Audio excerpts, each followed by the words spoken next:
happen to teach in a very good school system, and a saying that I use to describe life here is that it is not hard to make eagles when you begin with eaglets. I mean, we know we teach in a place where we have many reasons to succeed. Last year, for instance, on the English MCAS in the 10th grade, 84% of our kids got advanced, and the other 16 were merely proficient. So I would love to take credit for that, but it's really how the kids get to us. They're really well prepared by the time that we are there.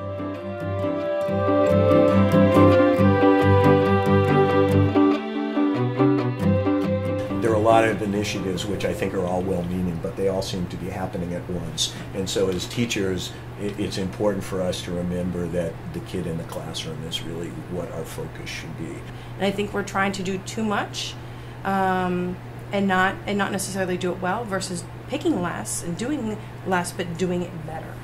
And that in the end will serve our children better. I want everybody who votes on these things to go live a day of doing that law, whether it's the evaluation binder or whatever it is, to see this is what the impact of what you're doing is. And if you still think it's great, okay, but I want you to see the practical ramifications of this. Our building has been asked to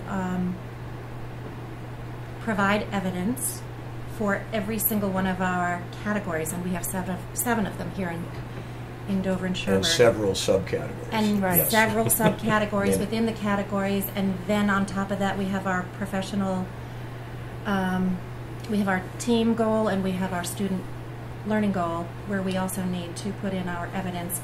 But with every piece of evidence, we also need to provide reflections. I think a lot of things are being done to check off the box, and that's become my new thing this year. I'm happy to do it, but if we're doing it to check off the box, then I have 20 kids in front of me that are more important, and that's a waste of time.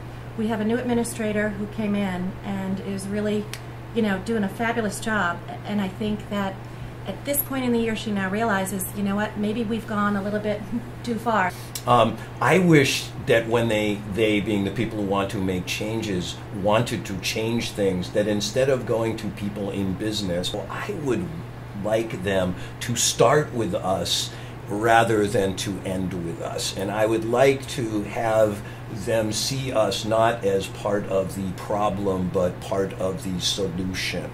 Teachers are not 8 to 3. Teachers begin their next day the moment the kids get on that bus, and they're thinking about the next day as they're walking out the kids to the bus. I mean, it is constant.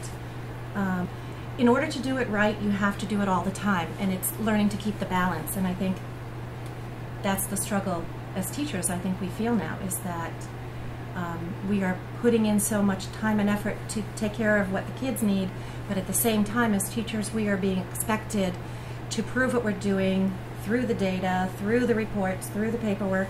I feel like we've lost the fact that we're here to teach students, to teach a child, and not just to teach them the state standards or the Common Core, but to teach them how to be a person, how to live their life, and to feel happiness and successful, and to be challenged, and to have those moments of being uncomfortable and being okay with that and living outside that comfort zone. But I feel like if we're doing it to check the box, I don't want to be part of the conversation anymore. We have to keep the curiosity, the spark, the love of learning alive as well, because there are many forces at work to take that away from kids and teachers and schools.